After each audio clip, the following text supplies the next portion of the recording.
Hej, jestem Maciejem z firmy Eonea, opowiadającym o bezpieczeństwie danych. Jak trzymać własne dane w przejrzystej i przyjaznej formie z graficznym interfejsem, a do tego udostępnianie, kalendarz, listy zadań i inne gadżety, jakie znamy z Dropbox, G Drive czy OneDrive. Nextcloud, tym razem na TrueNAS Core, czyli wersja z dockerami. Pokażę, jak skonfigurować i na co zwrócić uwagę. Ale najpierw... Jeśli poszukujesz rozwiązań związanych z szeroko pojętymi sieciami, zdalnym dostępem, pamięcią masową, skutecznie chroniącą Twoje dane lub wirtualizacją, chętnie omówimy i wesprzemy taki projekt. Lubimy nie tylko projektować systemy IT dla indywidualnych potrzeb, te mniejsze i te większe, ale również administrujemy w pełni IT lub wspieramy istniejące zespoły, które znacie i lubicie, świadcząc również proaktywny monitoring systemów, żeby pracowały, gładko. Jeżeli jesteście zainteresowani współpracą, kliknijcie na zakładkę kontakt na eonea.pl. Jeżeli nie potrzebujecie naszej pomocy, a podoba Wam się to, co robimy, to lajkujcie, subskrybujcie, przesyłajcie, a teraz wracamy do materiału. Mamy już materiał, jak zrobić to w wersji TrueNAS Core, tylko że tam wykorzystywaliśmy tak zwane jaile. O tym, jaka jest różnica, też mamy już zrobiony materiał. Zaczniemy z założeniem, że macie już zainstalowany TrueNAS Scale. Całą resztę zaraz zrobimy. Wspomnę tylko, bo to dosyć ważna sprawa, że kontenery, dockery są tak zwane bezstanowe. Cokolwiek w nich zmienimy po restarcie, po prostu znika. To ma bardzo dużo zalet, zwłaszcza w większych systemach możemy te kontenery przenosić, kopiować, mnożyć, mając pewność, że każda następna instancja będzie dokładnie taka, jak ją stworzyliśmy. Taka, jaką chcielibyśmy, żeby właśnie była. W przypadku nawet skutecznej, złośliwej ingerencji w kod, to po restarcie problem w pewnym sensie znika. Tylko że my tu chcemy przetrzymywać pliki i nie ucieszy nas fakt przywrócenia naszych zasobów danych do stanu fabrycznego. Nie ucieszy nas. Co w wypadku, jeżeli potrzebujemy utrzymać tak zwaną stanowość naszych danych? Czy to plików, baz danych, która pod spodem gdzieś tam zapewne śmiga, zwłaszcza w wypadku Nextclouda. W takich wypadkach musimy zamontować w jakimś konkretnym katalogu w środku naszego kontenera jakiś konkretny katalog na naszym hoście. A wtrzymanie danych to akurat TrueNAS umie. W przypadku Nextclouda będziemy potrzebowali zamontować katalog z bazą danych. Nie chcemy, żeby się zrestartowała żeby się zerowała po każdym restarcie i z plikami. Te również nie pragniemy, żeby znikały. To będą te pliki, które będziemy tam sobie radośnie zamieszczać, umieszczać, później z nich korzystać. To sprawi, że dane tam trzymane przetrwają restarty, a sam kod Nextcloud będzie raz bezpieczniejszy, dwa aktualizowany w razie potrzeby wraz z aktualizacjami kontenera bez wpływu na nasze dane. Mamy prawie czystą instalację TrueNASa Scale 22.12.2 i zabieramy się do roboty. To musimy zrobić. Klikamy Apps. To jest, jak wspomniałem, czysta instalacja, w związku z czym musimy wybrać pool, na którym chcemy to zrobić. W tym wypadku będzie to test pool, jedyna dostępna opcja, jaką tutaj mamy. Klikamy OK i w zasadzie w tle dosyć szybko się to powinno sprawnie zrobić. Mamy przygotowane kontenery, w związku z czym domyślnie mamy już coraz więcej z każdą następną wersją, swoją drogą jest ich coraz więcej. W związku z czym klikamy sobie Nextclouda. Robimy install. Co tutaj warto byłoby wiedzieć? Nazwa aplikacji, w zasadzie samoopisująca się rzecz. Wersja. Tu klikamy certyfikat. To zależy, czy chcemy mieć certyfikat, czy nie. W tym wypadku mamy dostępne albo no certificate, czyli po prostu będziemy mieli nieszyfrowane połączenie, albo użyjemy certyfikatu TrueNASa. To są te dostępne standardowe opcje w wypadku tej instalacji. Niestety jakby żadna z nich nie jest super piękna, ale ponieważ nie będziemy mieli certyfikatu z kółdeczką, niestety, bez dodatkowych opcji. Jest parę rzeczy, jak to obejść, jest parę sposobów, ale o tym będzie najprawdopodobniej w odcinku z Cloudflarem. Dalej, host. Pod takim hostem będzie to widoczne. Pod takim hostem będzie odpowiadał nasz Nextcloud. Dalej, użytkownik. admin, hasło change me, jakżeż oryginalnie. Na chwilę obecną zostawiamy wyłącznie testowa instalacja. Tutaj mamy informację, gdzie będą trzymane dane użytkownika wewnątrz kontenera. Domyślnie te ustawienia są jak najbardziej spoko, będą działały, zostawiamy je.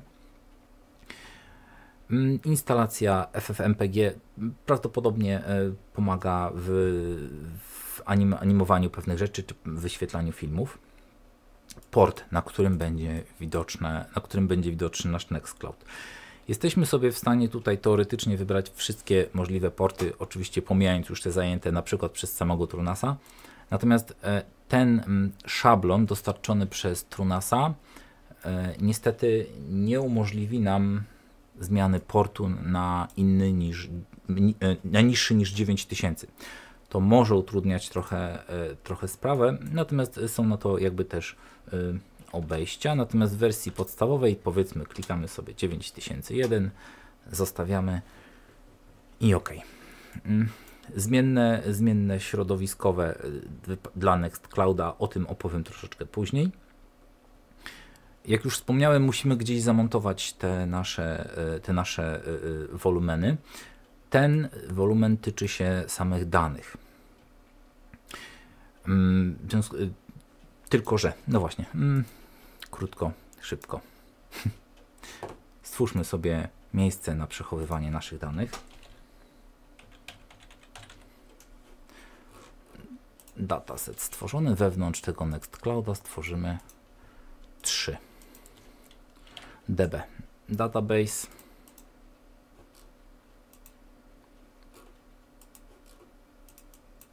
Co nie odpowiada?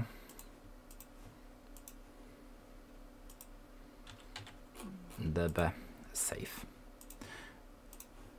Stworzymy jeszcze data na same pliki. I jeszcze jest tam możliwość zamontowania katalogu na backup bazy danych. W związku z czym mamy 3 datasety przygotowane i wracamy z powrotem do tworzenia naszego kontenera. Install, tu już omówiliśmy. OK. Klikamy. Jeżeli byśmy tego nie kliknęli, dane będą gromadzone wewnątrz kontenera. Co nie do końca będzie dobrym pomysłem. Klikamy data. OK. Idziemy dalej. Miejsce, w którym zamontujemy z bazą danych Postgresa. Database i miejsce montowane na backup bazy Postgresa. Klikamy sobie dalej. Tu mamy instalację. Jeżeli będziemy mieli więcej kontenerów, to tutaj decydujemy, czy on najpierw ma kontener zabić, później stworzyć nowy, czy najpierw stworzyć, później zabić. To w tym wypadku nie ma jakiegoś większego znaczenia. W zasadzie to byłoby save. To byłoby tyle. On sobie po drodze stworzy ten kontener. Ja tutaj piszę, jest deploying. To chwileczkę zajmie, ale warto byłoby wrócić do naszych datasetów. Jakby pewną formą kopii bezpieczeństwa są snapshoty. Ja już o tym jakby też mówiłem, ale tutaj na potrzeby tego materiału zróbmy to w ten sposób. Data Protection, Periodic Snapshot Task. Stworzymy snapshot, który będzie Nextcloud, który będzie tworzył jakby nam migawki z poszczególnych okresów. Nawet jeżeli by się coś bardzo źle stało, zawsze jesteśmy w stanie zajrzeć do migawki wstecznej i zobaczyć, w wypadku, jeżeli byśmy zaszyfrowani byli, czy coś takiego, bądź jakiś włam tego typu rzeczy, zawsze możemy się cofnąć i zobaczyć do wersji poprzednich. Uczulam tutaj, że snapshoty nie działa, że przywrócenie snapshotu powoduje utratę danych aktualnych. W związku z czym, jeżeli chcecie tylko zajrzeć do snapshotu, który był wcześniej, to absolutnie nie róbcie przywróć, bo stracicie wszystkie dane. Jeżeli chcecie zajrzeć tam, to albo musicie sobie zrobić nowy dataset ze snapshotu, albo zajrzeć tam bezpośrednio do snapshotu. Nie róbcie tego w ten sposób, że przywracacie snapshot, żeby tylko tam zajrzeć. Zniszczycie sobie wszystkie dane, które powstały od snapshotu do obecnej chwili. I wybieramy nasz dataset. Recursive sprawia, że również będą robione snapshoty samego datasetu z plikami i z bazą danych. Time life 2 tygodnie jest w zasadzie spoko. Naming convention to jest automatyczny rok, miesiąc, dzień, godzina, minuta. Takie będą nazwy snapshotów. Raz dziennie też jest spoko. Możemy dla testów zrobić raz na godzinę. I w tym momencie będzie co godzinę robił, przez 2 tygodnie będzie utrzymywał. To nie zajmuje dużo miejsca, to jest bardzo fajne, chyba że danych zmieniamy bardzo dużo, wówczas on trzyma tylko zmiany. Jeżeli trzymamy stosunkowo niezmienny zakres danych, to tak naprawdę niezmienne pliki, to tak naprawdę snapshoty są stosunkowo lekkie. W zasadzie trzymane są tylko zmiany. Bardzo fajne rozwiązanie. Ok, to taka dygresja, o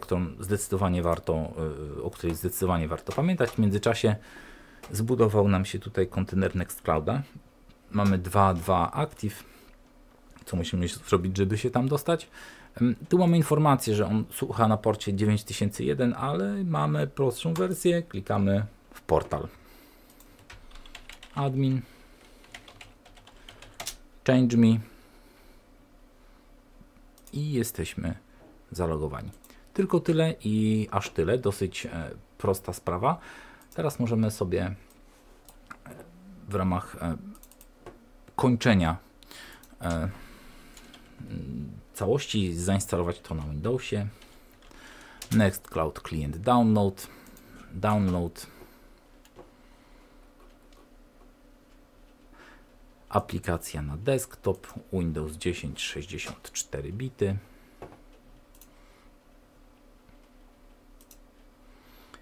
Klikamy OK i jak tylko się ściągnie, powinien się otworzyć i zacząć nam instalować. Pewnie tutaj zapyta się o podwyższenie praw.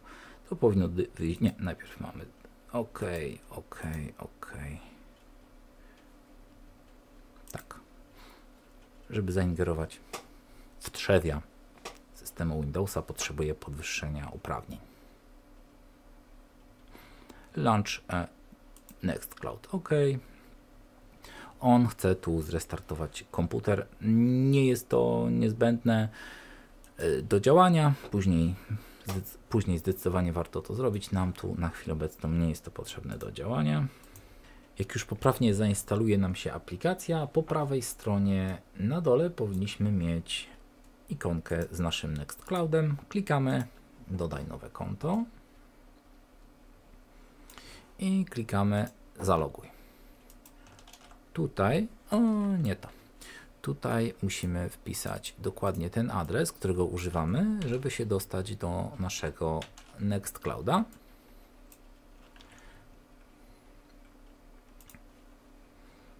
I klik.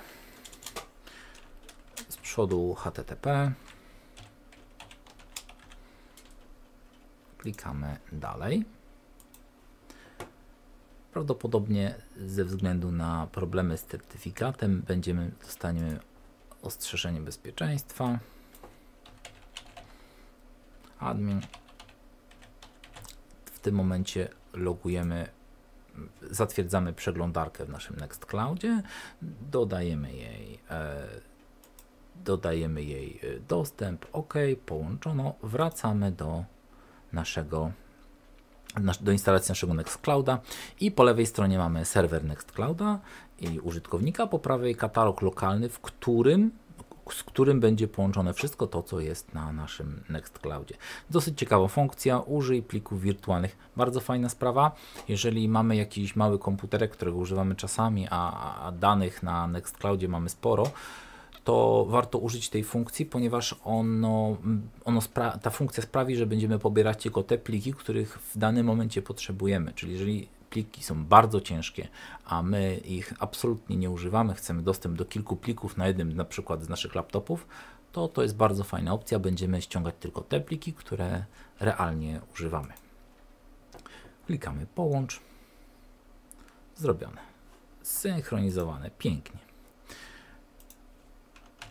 Teraz co zrobimy? Teraz przerzucimy sobie instalkę do katalogu Nextclouda. Właśnie to zrobiliśmy. Synchronizowanie. Zostało 2 sekundy. 70, 80. Idzie. I idziemy do plików na naszym Nextcloudzie. Proszę bardzo, mamy instalkę Nextclouda, którą właśnie tam wgraliśmy.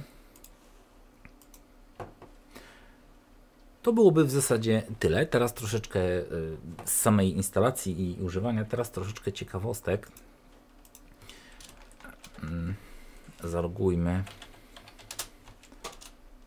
Zalogujmy się prosto na nasz serwer trunasowy. Ja nie podaję hasła, ponieważ mam loguję się z użyciem klucza, nie ma tutaj potrzeby. Teraz tak, gdzie są nasze wszystkie dane? Nasze dane są tam, gdzie je wskazaliśmy. MNT to jest punkt montowania wszystkich puli. Nasz pool nazywa się test pool. To jest katalog Nextcloud, nasz dataset Nextcloud, w którym są katalogi data i database. Database to są pliki naszej bazy danych Postgresa, a tutaj mamy w katalogu data wszystkie pliki podzielone na przykład według katalogu, czyli według użytkownika. Cache, file i tutaj mamy instalkę Nextclouda, którą przed chwilą wrzuciliśmy. Pokazuję to dlatego, żebyśmy wiedzieli, gdzie rzeczywiście są przechowane nasze dane, ponieważ te dane musimy za chwileczkę gdzieś backupować, za chwilę gdzieś synchronizować poza samym Trunasem. I jeżeli mamy dokładnie w ten sposób wskazane, czyli mamy zmapowane katalogi zarówno danych, jak i bazy danych, to w tym momencie w zasadzie możemy usunąć aplikację Trunasa, możemy ją zainstalować jeszcze raz. Wystarczy, że wskażemy te katalogi i będziemy mieli dokładnie to samo, co było przed chwilą. Tę samą bazę danych i te same pliki, jakby wyłączając pliki samego Nextclouda. Bardzo, bardzo fajne rozwiązanie. Jeszcze z ciekawostek, to jest tylko jeden Nextcloud, ale zobaczcie, co tam pod spodem się dzieje. Ile tych kontenerów tak naprawdę pod spodem tam działa. Odnośnie naszego Nextclouda, to są te aktywowane, te pierwsze 4 z góry aktywowane przed około 16-18 minutami, te, które mają w nazwie Nextcloud. Mamy kontener odpowiedzialny za samego Nextclouda, pierwszy. Mamy kontener odpowiedzialny za Postgresa. Chodzi mi o to, że tych kontenerów jest dosyć sporo. Wychodzi na to, że cała reszta jest uruchomiona kontenerów tylko po to, żeby można było w ogóle odpalić konteneryzację w Trunasie. Jeszcze jedna ważna sprawa. Jeżeli na przykład będziemy chcieli użyć jakiejkolwiek domeny, żeby używać naszego Nextclouda, to tu mamy adres IP, prawda? No nie jest to zbyt szczęśliwe rozwiązanie. Jeżeli będziemy chcieli użyć na przykład, ja tu zedytowałem sobie plik w ten sposób, swój komputer, żeby domenę Nextcloud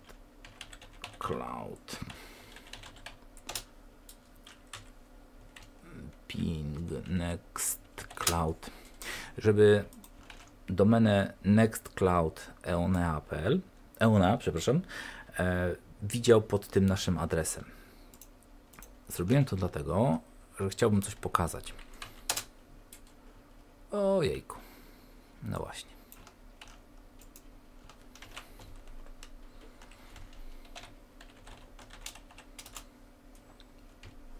Co się tu wydarzy? Mamy dostęp przez niezaufaną domenę. ponieważ my tutaj wskazaliśmy, że nasza domena to jest coś takiego. I w tym momencie jakby Nextcloud jest zabezpieczony w ten sposób, że jeżeli będziemy ją widzieć pod jakąkolwiek inną domeną, to nie zadziała.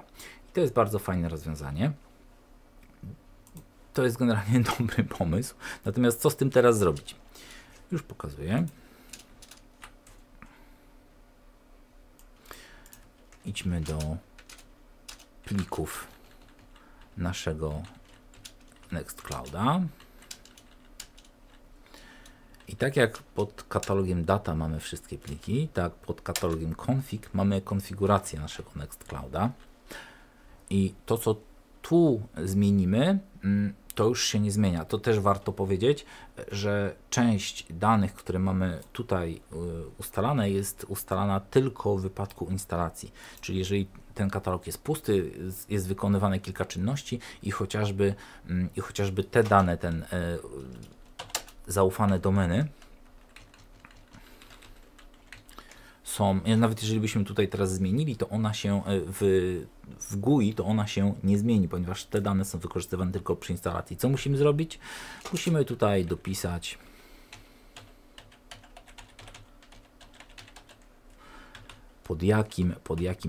pod jaką nazwą będziemy chcieli oglądać tą stronę.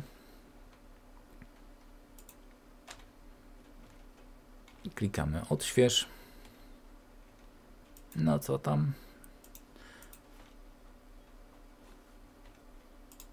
Jakaś literówka. Tak. Brakuje T. Nextcloud EONEA. Super. Już nas admin change me.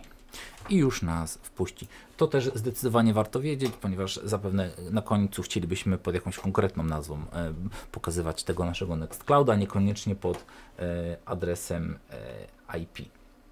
Jeszcze jedna rzecz, o której warto wiedzieć. Jak już wspominałem, to Dockery są generalnie stanowe, czyli każda wszystko to, co zmienimy poza tymi dwoma katalogami, będzie przy jakiejś aktualizacji bądź reinstalacji będzie rezane. A są na przykład rzeczy, które chcielibyśmy przekazywać tam bądź zmieniać. Jednym z takich przykładów będzie na przykład konfiguracja maili.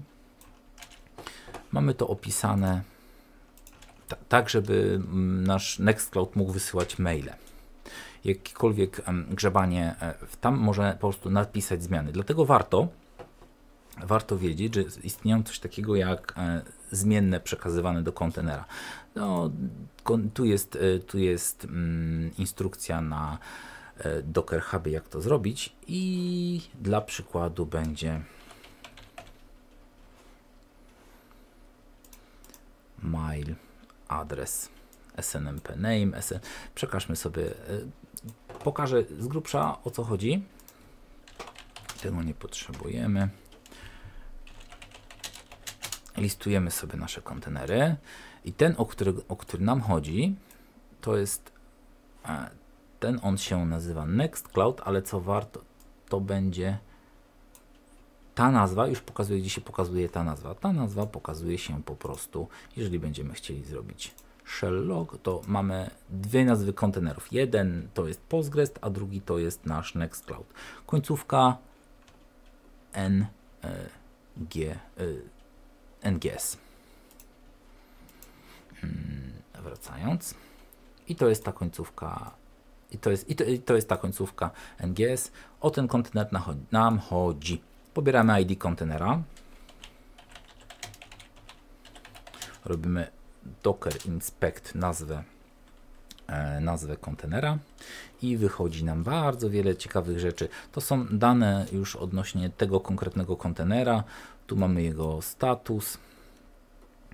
Jest kilka ciekawych rzeczy, mniej lub bardziej skomplikowanych. Informacje o zamontowanych folderach, konfiguracja nazwa samego kontenera, wystawiony port, on wystawia, sam kontener ma otwarty port 80, a to, że my go widzimy pod 90, to jest kwestia tego, że Kubernetes ubiera to, ma load balancer, czyli przyjmuje na siebie połączenia na port 9001 i przekazuje na port 80 do samego kontenera.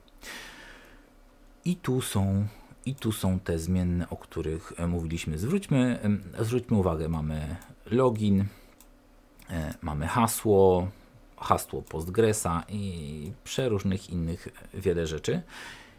I załóżmy, żebyśmy chcieli dodać dane SNMP host, tak żeby nasz kontener mógł wysyłać maile. Jak to zrobimy? Wracamy do naszej instancji, robimy edit i ja już wspominałem Nextcloud Environment. Co musimy zrobić? Dodajemy nazwę tej zmiennej